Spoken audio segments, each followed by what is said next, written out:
Hello student, आज हम शुरू करें। हमारा आज का टॉपिक है बेटा gas in liquid solution. Gas in liquid solution का मीनिंग क्या है कि गैस तो क्या है सोल्यूट और लिक्विड क्या आपके पास में सॉल्वेंट। ठीक है, तो ऐसा सॉल्यूशन जिसमें सोल्यूट तो क्या है गैस और सॉल्वेंट क्या है लिक्विड, उसको हम क्या कहते हैं गैस इन लिक्विड सॉल्यूशन। तो a solution in which a solute is gas and solvent is liquid called gas in liquid solution. तो भाई एक ऐसा सॉल्यूशन जिसके अंदर सोल्यूट तो क्या है आपके पास में गैस और सॉल्वेंट क्या है आपके पास में लिक्विड की फॉर्म में प्रेजेंट, उसको हम कहते हैं गैस इन लिक्विड सॉल्यूशन। बात आती है इसकी सोल्यूबिलिटी की भाई। तो solubility of a gas in liquid is given by absorption coefficient, जिसको हम डिनोट करते हैं किससे अल्फा से, जिसको हम किससे डिनोट करते हैं अल्फा से। तो जो सोल्यूबिलिटी है गैस इन लिक्विड की, ठीक है, उसको हम किससे दर्शाते हैं एब्जॉर्प्शन कोफिशिएंट से दर्शाते हैं, जिसको हम क्या किससे डिनोट करते हैं अल्फा से। तो एब्जॉर्प्शन कोफिशिएंट क्या होता है the volume of a gas in ml। ठीक है, आप गैस किस में ले रहे हो, एक यूनिट वॉल्यूम ले रहे हो गैस की, दैट कैन बी डिजोल्व किसने में वॉल्यूम ऑफ द लिक्विड। एक यूनिट वॉल्यूम में आप उस लिक्विड के अंदर क्या कर रहे हो डिजोल्व कर रहे हो, और वह क्या हो रहा है आपके पास में सैचुरेटेड सॉल्यूशन हो रहा है एट द टेम्परेचर या जो भी एक्सपेरिमेंटल वैल्यू। तो अंडर ए प्रेशर, प्रेशर कितना है 1 एटमोस्फेयर। तो मतलब सीधी सीधी कहानी क्या है कि भाई मैं आपको बता देता हूँ इसमें क्या है कि जब आप लिक्विड के अंदर गैस को डिजोल्व कर रहे हो, ठीक है, लिक्विड के अंदर गैस को डिजोल्व कर रहे हो उसे वो हम क्या कहेंगे एब्जॉर्प्शन कोफिशिएंट। इसका मतलब क्या है कि जब आप लिक्विड के अंदर गैस को डिजोल्व कर रहे हो और वो गैस डिजोल्व हो रही है किसके अंदर लिक्विड के अंदर, और डिजोल्व होने के बाद में कैसा सॉल्यूशन बना रही है सैचुरेटेड सॉल्यूशन बना रही है। ठीक है, जब आप लिक्विड के अंदर गैस को डिजोल्व कर रहे हो और गैस डिजोल्व हो रही है और आपके पास में सॉल्यूशन कैसा बना रही है सैचुरेटेड सॉल्यूशन बना रही है, टेम्परेचर कैसा आपके पास में कांस्टेंट, और जब आप प्रेशर कितना अप्लाई कर रहे हो 1 atm, ठीक है 1 बार प्रेशर, क्योंकि गैस तो तभी डिजोल्व होती है जब उसके ऊपर हम क्या अप्लाई करते हैं प्रेशर। तो प्रेशर कितना अप्लाई कर रहे हो 1 बार या 1 atm। इसी प्रोसेस को हम क्या कहते हैं एब्जॉर्प्शन कोफिशिएंट, इसी को हम क्या कहते हैं एब्जॉर्प्शन कोफिशिएंट। कौन कौन से फैक्टर इफेक्ट करते हैं सोलिबिलिटी, ठीक है, सोलिबिलिटी को गैस इन लिक्विड के केस में। तो नंबर फर्स्ट क्या है नेचर ऑफ गैस, गैस का नेचर कैसा होगा। तो those gas which have stronger intermolecular force are more soluble. जिस गैस का नेचर कैसा होगा, ठीक है, इंटरमोल मतलब जिस गैस के अंदर इंटरमोलिकुलर फोर्स कैसा होगा स्ट्रॉन्ग होगा, वो गैस क्या होगी ज्यादा सोल्यूबल होगी, वो गैस क्या होगी ज्यादा सोल्यूबल होगी। जैसे water similar condition CO2 is more soluble in water than H2 gas. कि सिमिलर कंडीशन के ऊपर CO2 तो सोल्यूबल है किसके अंदर वाटर के अंदर, लेकिन H2 है वो सोल्यूबल नहीं है किसके अंदर वाटर के अंदर। इसका मतलब CO2 के अंदर जो इंटरमोलिकुलर फोर्स क्या है स्ट्रॉन्ग है। ठीक है, तो the gas which have stronger intermolecular force are more soluble. जिस गैस के पास में इंटरमोलिकुलर फोर्स क्या होगा ज्यादा होगा, वो गैस क्या होगी आपके पास में ज्यादा सोल्यूबल होगी, वो गैस आपके पास में क्या होगी ज्यादा सोल्यूबल होगी।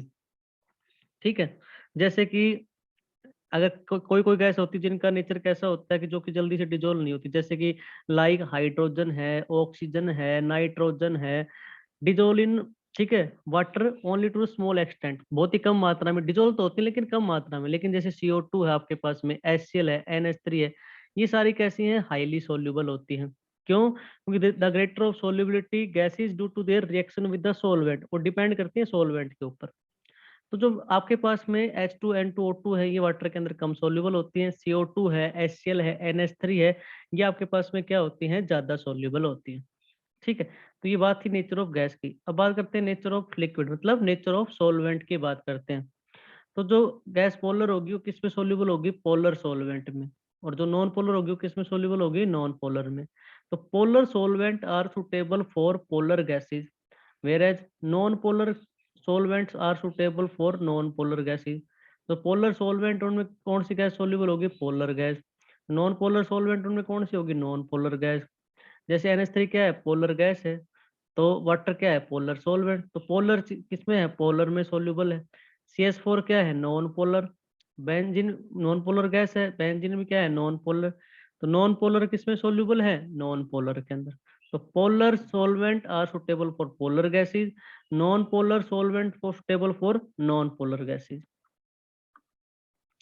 टेम्परेचर की बात करें, the solubility of gas always decrease with rise in temperature. Solubility घट जाती है जब टेम्परेचर को बढ़ाते हैं। जैसे कैसे, मैं आपको छोटा सा एग्जांपल बताता हूँ कि मान लो आपके पास में एक बिक्कर है, ठीक है, बिक्कर के अंदर आपने क्या भर रखा है, वाटर भर रखा है, ठीक है, और जब आप उसको टेम्परेचर दोगे, आप इसमें गैस डाल रहे हो, और जब आप टेम्परेचर दे, बिना गैस डाले जब उसको टेम्परेचर दे रहे हो तो क्या हो रहा है कि वाटर के क्या बन रहे हैं, वेपर बन के क्या निकल रहे हैं, बाहर निकल रहे हैं। और आप इसके अंदर गैस डाल दे तो क्या गैस इसके अंदर डिजोल्व होगी, गैस तो वैसे ही, ठीक है, जब ऑलरेडी आपके पास में जब आप टेम्परेचर दे रहे हो तो लिक्विड के क्या बन रहे, वेपर बन रहे, तो गैस डालोगे तो वो तो वापस से क्या हो जाएगी, बाहर निकलेगी आपके पास में। तो इट मीन्स जब आप यहाँ पर, ठीक है, टेम्परेचर को बढ़ाते हैं तो सोल्यूबिलिटी हमेशा क्या होती है, डिक्रीज होती है, ठीक है, हमेशा क्या होती है, डिक्रीज हो जाती है। तो the solubility of gas always decrease with rise in temperature, because क्योंकि this solution gas is always exothermic, क्योंकि जब भी हम गैस, गैस ही क्या शो करती हैं, एक्सोथर्मिक प्रोसेस शो करती हैं, ठीक है, मतलब उसमें हीट जो होती है बाहर निकलती है। तो इसको हम इक्वेशन से भी समझ, डेल सॉल्यूशन एच की वैल्यू कैसी है, नेगेटिव। तो हमने सोल्युबिलिटी इक्वेशन पढ़ी थी बेटा, log H2 upon H1 del delta solution H upon 2.303 R 1 upon T1 1 upon में T2। तो जो हमारे पास डेल्टा सॉल्यूशन H की वैल्यू कैसी है, नेगेटिव क्यों है, क्योंकि प्रोसेस कैसा आपके पास में, exothermic. This solution of gas कैसा है, एक्सोथर्मिक, तो वैल्यू कैसी आएगी, नेगेटिव आएगी, वैल्यू कैसी आएगी, नेगेटिव आएगी। तो H2 अपॉन S, अच्छा दोनों साइड में क्या ले लो, एंटी लॉग ले लेंगे, तो एंटी लॉग लेंगे तो यहाँ का लॉग हट जाएगा, एंटी लॉग की वैल्यू कैसी आएगी, नेगेटिव। इट मीन्स जो H2 अपॉन S1 है वो लेस देन कितना आ गया, 1, तो S1 की वैल्यू ज्यादा होगी किससे, S2 से। तो फॉर एग्जांपल जैसे aquatic species feel more comfortable in cold water as compare to the hot water. Aquatic species मतलब क्या है, तो जलीय जीव जंतु होते हैं वो ठंडे पानी में ज्यादा कंफर्टेबल रहते हैं एज कम्पेयर टू किससे, हॉट वाटर से, क्योंकि ठंडे पानी के अंदर ऑक्सीजन क्या होती है, डिजोल्व रहती है, और हॉट वाटर के अंदर ऑक्सीजन क्या नहीं होती, जल्दी से डिजोल्व कम होती है, ठीक है। इसी क्योंकि सोलिबिलिटी उसमें क्या होती है, कम, हॉट वाटर में टेम्परेचर ज्यादा होता है तो सोलिबिलिटी क्या होती है, कम। तो जलीय जीव जंतु ठंडे पानी में ज्यादा कंफर्ट महसूस करते हैं एज कंपेयर किससे, हॉट वाटर से। प्रेशर की बात करें तो प्रेशर बढ़ाएंगे तो सोल्युबिलिटी भी क्या हो जाएगी, बढ़ जाएगी, ठीक है। जितना ज्यादा प्रेशर को बढ़ाएंगे सोल्युबिलिटी भी क्या हो जाएगी हमारे पास में, बढ़ जाएगी। कैसे, जैसे एक बिक्कर है आपके पास में, ठीक है, और इसके अंदर क्या भर रखा है, लिक्विड भर रखा है, और यहाँ क्या आपके पास में गैस है, यहाँ क्या है, गैस, ये क्या है, गैस, और ये क्या है, लिक्विड। और यहाँ आपने क्या लगा दिया, एक पिस्टन लगा दिया, क्या लगा दिया, एक पिस्टन लगा दिया। जब आप इस पिस्टन को नीचे की साइड में प्रेस करोगे तो गैस किस में डिजोल्व होने लग जाएगी, लिक्विड के अंदर डिजोल्व होने लग जाएगी। गैस किसके अंदर डिजोल्व होने लग जाएगी, लिक्विड के अंदर डिजोल्व होने लग जाएगी। तो जैसे जैसे प्रेशर को बढ़ाएंगे, ठीक है, तो आपके पास में, ठीक है, जैसे जैसे प्रेशर को बढ़ाएंगे सोल्युबिलिटी भी क्या होती चली जाएगी, बढ़ती चली जाएगी। तो प्रेशर का क्या इफेक्ट होता है, प्रेशर को बढ़ाते हैं तो सोल्युबिलिटी भी क्या होती है आपके पास में, बढ़ जाती है। प्रेशर को बढ़ाते हैं तो सोल्युबिलिटी भी क्या हो जाती है, बढ़ जाती है। अब बात आती है किसकी, इफेक्ट ऑफ इम्प्योरिटीज की, ठीक है। इम्प्योरिटीज पे क्या फर्क पड़ता है, increase the impurity decrease the solubility of gas, ठीक है। इम्प्योरिटी को बढ़ाएंगे तो सोल्युबिलिटी ऑफ गैस की क्या हो जाएगी, डिक्रीज हो जाएगी। कैसे, जैसे कि कई बार आपने देखा होगा, एक गिलास में हमने क्या डाल ली बेटा, कोल्ड ड्रिंक डाल ली, गिलास में क्या डाल ली, कोल्ड ड्रिंक डाल ली, और जैसे इस गिलास के अंदर हमने क्या डाल दिया, साल्ट डाल दिया, तो ठीक है, कोल्ड ड्रिंक में से गैस क्या निकल जाती है, बाहर निकल जाती है। इसका मतलब जब आपने इम्प्योरिटी को ऐड किया तो गैस हमेशा क्या होगी, बाहर निकलेगी। इसका मतलब क्या है, जब आप इम्प्योरिटी को बढ़ाओगे तो सोल्युबिलिटी ऑफ गैस क्या हो जाएगी, डिक्रीज हो जाएगी। इम्प्योरिटी को बढ़ाएंगे तो सोल्युबिलिटी ऑफ गैस क्या हो जाएगी आपके पास में, डिक्रीज हो जाएगी, ठीक है। उसके बाद बेटा हमारे पास हेनरी ला, ठीक है। हेनरी ला क्या होता है, the mass of a gas dissolve in a given volume of the liquid at a constant temperature is directly proportional to the pressure of gas present in the equilibrium with the liquid. It means क्या है कि mathematical समझेंगे इसे, am directly proportional क्या है, P, मतलब M क्या है कि जो मास ऑफ गैस है आप उसको डिजोल्व कर रहे हो किसके अंदर, गिवन लिक्विड के अंदर, ठीक है, और टेम्परेचर क्या है, कांस्टेंट, तो वह डायरेक्टली प्रोपोर्शनल किसके है, प्रेशर ऑफ गैस के, प्रेशर ऑफ गैस के। तो एम क्या है, mass of gas is dissolve in a given liquid, ठीक है, eight constant temperature is directly proportional किसके, प्रेशर ऑफ गैस के। तो यहाँ से इस प्रोपोर्शनलिटी के साइन को जब हम हटाएंगे तो एम किसके बराबर आ जाएगा, के पी। के क्या है यहाँ पर, कांस्टेंट। तो बेटा एम क्या है, mass of a gas dissolve in a unit volume of solvent. M क्या है, जो आप मास है किसका, गैस का, ठीक है, जो कि आप डिजोल्व कर रहे हो किसके अंदर, सोलवेंट के अंदर, मतलब लिक्विड के अंदर। पी क्या है, प्रेशर है गैस का, ठीक है।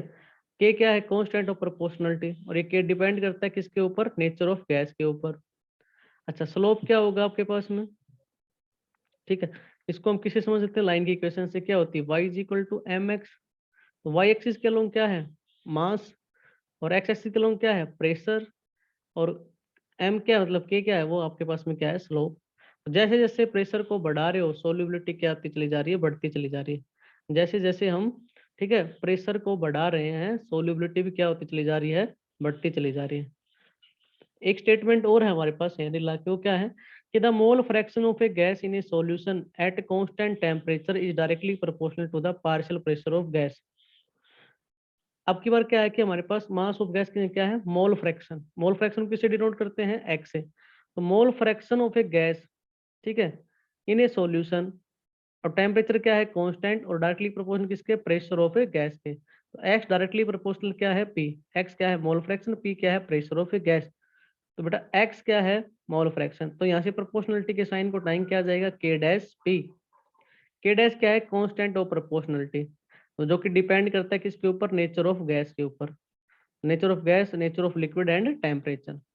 तो देखो, यहाँ से हम पी की वैल्यू कैलकुलेट करना चाहें तो क्या लिख सकते हैं, 1 अपॉन में के डैश इंटू में एक्स, और 1 अपॉन के डैश को हमने क्या नाम दे दिया, के एच। के एच क्या है हमारे पास, हेनरी लॉ कांस्टेंट। तो पी इजिकल टू हमारे पास क्या आ गया, के एच इंटू में एक्स, के एच इंटू में एक्स। ठीक है, के एच क्या है, हेनरी लॉ कांस्टेंट। तो ये था हमारा हेनरी लॉ कांस्टेंट। अब किसकी क्या क्या करेक्टरिस्टिक है के एच की, तो के एच की पहली करेक्टरिस्टिक क्या है कि इसकी यूनिट क्या होगी, तो के एच डायरेक्टली प्रोपोर्शनल किसके, प्रेशर के, मतलब ये केएच है इज इक्वल टू क्या है, पी। मोल फ्रैक्शन कोई यूनिट नहीं होती, तो के प्रेशर की जो यूनिट होगी वही किसकी होगी, केएच की। तो केएच डिपेंड करता है किसके ऊपर, nature of gas, nature of liquid and temperature के ऊपर। नेचर ऑफ गैस के ऊपर, लिक्विड के ऊपर, और टेम्परेचर के ऊपर। सोल्यूबिलिटी में क्या फर्क पड़ता है, सोल्यूब केएच की वैल्यू अगर ज्यादा है तो सोल्यूबिलिटी क्या होगी, कम। केएच की वैल्यू क्या है, ठीक है, इनवर्सली सोल्यूबिलिटी इनवर्सली प्रोपोर्शनल होती है किसके, केएच के। सोल्यूबिलिटी इनवर्सली प्रोपोर्शनल किसके होती है, केएच के। इसका मतलब केएच की वैल्यू यहाँ से ज्यादा होगी तो आपके पास में सोल्यूबिलिटी क्या होगी, कम। केएच की वैल्यू ज्यादा होगी तो सोल्यूबिलिटी क्या होगी, कम। और केएच डायरेक्टली प्रोपोर्शनल किसके होता है, टेम्परेचर के। केएच डायरेक्टली प्रोपोर्शनल किसके होता है, टेम्परेचर के। जितना ज्यादा टेम्परेचर को बढ़ाओगे, ठीक है, तो सोल्यूबिलिटी क्या, केएच की वैल्यू क्या, केएच की वैल्यू भी क्या होगी, बढ़ेगी। टेम्परेचर को बढ़ाएंगे तो केएच की वैल्यू भी क्या होगी, बढ़ेगी। तो देखो यहाँ से भी इस फैक्टर को समझ सकते हैं, पॉइंट नंबर 3 को, जब टेम्परेचर को बढ़ा रहे हो तो केएच की वैल्यू क्या है, कम। जब टेम्परेचर ज्यादा हो तो सोल्यूबिलिटी क्या होती है, गैस इन लिक्विड के केस में क्या होती है, कम। इट मीन्स जो केएच है वो इनवर्सली प्रोपोर्शनल होता है किसके, सोल्यूबिलिटी के, क्योंकि टेम्परेचर भी क्या होता है, इनवर्सली प्रोपोर्शनल। टेम्परेचर कम तो सोल्यूबिलिटी ज्यादा, टेम्परेचर ज्यादा तो सोल्यूबिलिटी कम। ठीक है, इसकी कुछ लिमिटेशन भी है हेनरी लॉ की। क्या क्या लिमिटेशन है, Henry law is applicable under the condition of high temperature and low pressure. कि हेनरी लॉ किसके लिए एप्लीकेबल है, इसलिए क्या कंडीशन, टेम्परेचर तो क्या रहना चाहिए ज्यादा, और प्रेशर क्या होना चाहिए, कम। High temperature and low pressure. The gas must not chemically react with the liquid. ये गैसें जो है बेटा वो केमिकली रिएक्ट नहीं करनी चाहिए लिक्विड के अंदर। ठीक है, ऐसा नहीं कि भी गैस जो को आप लिक्विड के अंदर मिला तो लिक्विड के साथ में कोई केमिकल कंपाउंड बना ले, कोई और ही रिएक्शन कर ले। तो गैस है वो केमिकली रिएक्ट नहीं होनी चाहिए किसके साथ में, लिक्विड के साथ में। The gas must not undergo association और डिसोसिएशन द लिक्विड। गैस, ठीक है, ना ही तो एसोसिएशन के अंडर को जानी चाहिए लिक्विड के अंदर, ना ही डिसोसिएशन, मतलब ना ही तो उनका एसोसिएशन होना चाहिए और ना ही उनका डिसोसिएशन होना चाहिए। ना ही तो लिक्विड के साथ जुड़नी चाहिए, ना ही उसको क्या करनी चाहिए, वो डिसोसिएट करनी चाहिए। Application of Henry law in the production of the carbonated beverages. इसका मतलब क्या है कि कार्बोनेटेड बेवर्स का मतलब क्या है कि भाई जैसे कि आपके पास में कोल्ड ड्रिंक जो होती है ना, कोल्ड ड्रिंक, सॉफ्ट ड्रिंक जो होती हैं, कोका कोला, पेप्सी, इनमें क्या होता है आपके पास में, प्रेशर होता है। ठीक है, हाई प्रेशर, बोतल को सील करके रखते हैं। ठीक है, बोतल are sealed under high pressure. बोतल are sealed with high pressure. जैसे हम बोतल को खोलते हैं तो क्या होता है आपके पास में, एयर बाहर आती है। ठीक है, इसका मतलब पार्शियल प्रेशर जो CO2 above the solution decrease, क्योंकि हम क्या करते हैं, CO2 को ही तो भरकर रखते हैं लिक्विड के अंदर। ठीक है, तो ये ये एप्लीकेशन, ये किसके सिद्धांत पे कार्य करता है, हेनरी लॉ के सिद्धांत पे कार्य करता है। ये तो किसकी एप्लीकेशन है, हेनरी लॉ की। क्यों, क्योंकि बोतल के अंदर क्या होती है, लिक्विड होता है उसके अंदर हम CO2 गैस को डिजोल्व रखते हैं। ठीक है, जैसे ही हम बोतल के ढक्कन को खोलेंगे तो प्रेशर क्या हो जाएगा, डिक्रीज। जैसे प्रेशर डिक्रीज होगा सोल्युबिलिटी मतलब CO2 जो गैस है वो क्या आ जाएगी, बाहर। तो एज ए रिजल्ट हमें क्या देखने को मिलता है, सोल्युबिलिटी डिक्रीज हो जाती है। कब और कैसे डिक्रीज हो, हमें कैसे पता चलता है, क्योंकि CO2 जो गैस है वो बबल्स के रूप में क्या आ जाती है, बाहर आ जाती है। बबल्स के रूप में क्या आ जाती है, बाहर आ जाती है। सेकंड एप्लीकेशन क्या है, in the deep sea diving, scuba divers. In the sea diving मतलब जो समुद्र के नीचे जो तैरते हैं ना, ठीक है, गोताखोर जिसको बोलते हैं, उसको हम क्या कहते हैं, स्कूबा डाइवर्स बोलते हैं। वो क्या करते हैं, अपनी पीठ पर एक सिलेंडर रखते हैं। ठीक है, उस सिलेंडर के अंदर 3 गैसें होती हैं, नाइट्रोजन, हीलियम, ठीक है, और आपके पास में O2। तो अकॉर्डिंग टू हेनरी लॉ क्या होता है कि आपके पास में गैसेस इंक्रीज विद प्रेशर। हमें पता है जब डाउन द पानी के अंदर जाते हैं तो आपके पास में प्रेशर क्या हो जाता है, इंक्रीज हो जाता है। प्रेशर क्या हो जाता है, इंक्रीज हो जाता है। प्रेशर इंक्रीज, ठीक है, तो सोल्युबिलिटी क्या हो जाएगी, इंक्रीज। और सिलेंडर के अंदर क्या क्या है, N2 है, हीलियम है और O2 है। तो जो both N2 and O2 dissolve, ठीक है, किसके अंदर, ब्लड के अंदर डिजोल्व हो जाती है, लेकिन वो इतनी ज्यादा सोल्युबिलिटी बढ़ जाती है कि वो अंदर जाकर क्या बना लेती है, फ्लूइड बना लेती हैं। ठीक है, जिससे कि जो हमारा जो पार्शियल प्रेशर है, क्योंकि वो ज्यादा होता है, तो N2 will remain dissolve in water from bubbles. आपने देखा होगा जैसे वो सरफेस के ऊपर आते हैं गोताखोर, तो N2 गैस है वो बबल के रूप में क्या निकलती है, बाहर निकलती है। तो हमारे पास क्या होता है कि जो वो हमारी नर्वस सिस्टम के ऊपर क्या डालती है, इफेक्ट डालते हैं, जिससे एक बीमारी हो जाती है बैंड्स, या जिसको क्या बोलते हैं, सिकनेस, डिकम्प्रेशन सिकनेस भी बोलते हैं, बैंड्स भी बोलते हैं, जिससे डेथ भी हो सकती है। अगर वो ज्यादा हो जाए तो उससे डेथ भी हो सकती है। तो उस बैंड से बचने के लिए, ठीक है, तो हम उसमें किसका यूज करते हैं, हीलियम का यूज करते हैं। उसमें हम किसका यूज करते हैं, हीलियम का यूज करते हैं, क्योंकि हीलियम की केएच की वैल्यू क्या होती है, ज्यादा होती है। ठीक है, और सोल्युबिलिटी क्या होती है, कम, तो उस चीज से हमें बचाती है। इसलिए इसके अंदर किसका यूज किया जाता है, हीलियम का यूज किया जाता है। तीसरी application is the function of lungs. ठीक है, मतलब कि यह एक्सप्लेन करता है कि हमारे पास exchange of gases in lungs, कि हमारी जो लंग्स हैं वो गैसेज का क्या करते हैं, आदान प्रदान करते हैं। ठीक है, हम ऑक्सीजन गैस अंदर लेते हैं, कार्बन डाइऑक्साइड गैस बाहर छोड़ते हैं। ये सारा किसके ऊपर, हेनरी लॉ के ऊपर ही है। ठीक है, क्योंकि जब हम अंदर सांस लेते हैं तो हमारे फेफड़ों के अंदर कौन जाती है, ऑक्सीजन गैस आती है। तो उस समय ऑक्सीजन गैस आती है, उसका प्रेशर क्या होता है, ज्यादा होता है। फिर वह कंबाइन होती है किसके साथ, हेमोग्लोबिन के साथ, और क्या बनाती है, ऑक्सी हेमोग्लोबिन। तो जो पार्शियल प्रेशर है O2 का, वो जब हमारे टिश्यूज के अंदर जाती है तो क्या हो जाता है, कम। तो जो ऑक्सीजन गैस है वो रिलीज करती है क्या, ऑक्सो हेमोग्लोबिन, जो कि हमारे फंक्शन ऑफ सेल में क्या करता है, पहुंच जाता है। ठीक है, तो ये exchange of gases in lungs, ठीक है, इसके एक्सप्लेन करने हमने हेनरी लॉ बहुत ही, ये इसकी क्या है, एप्लीकेशन। और नंबर फोर्थ पॉइंट क्या है, फॉर क्लाइंबर्स और people living at high altitude. Climbers क्या होते हैं, जो पर्वतारोही होते हैं, पर्वतारोही होते हैं बेटा। अब तो धरती की सतह से जो ऊपर की साइड में जाते हैं तो प्रेशर क्या होने लग जाता है, डिक्रीज होने लग जाता है। प्रेशर क्या होने लग जाता है, डिक्रीज होने लग जाता है, मतलब ऑक्सीजन की कमी होने लग जाती है, ऑक्सीजन की कमी होने लग जाती है। प्रेशर कम हो जाता है तो सोलिबिलिटी जो ऑक्सीजन की वो भी क्या हो जाती है, कम हो जाती है। तो जो पर्वतारोही थे तो उनको सांस लेने में क्या होती है, प्रॉब्लम होती है, जिससे एक एनोक्सिया नाम की बीमारी हो जाती है। ठीक है, जिससे एक एनोक्सिया नाम की एक बीमारी हो जाती है। ठीक है, इससे डेथ भी हो सकती है। इससे क्या होता है कि हम बहुत ही कमजोर महसूस करते हैं, और हमारी जो सोचने की शक्ति है वो भी क्या हो जाती है, कम हो जाती है। जो हमारी थिंकिंग, ठीक है, पावर है वो भी क्या हो जाती है, कम हो जाती है, और इससे अनोक्सिया नाम की एक बीमारी भी हो जाती है। ठीक है, तो ये एप्लीकेशन थी किसकी, हेनरी लॉ की। आई होप आपको सारा मटेरियल समझ में आया होगा। तो वीडियो अच्छी लगे तो लाइक करें, शेयर करें और सब्सक्राइब करें।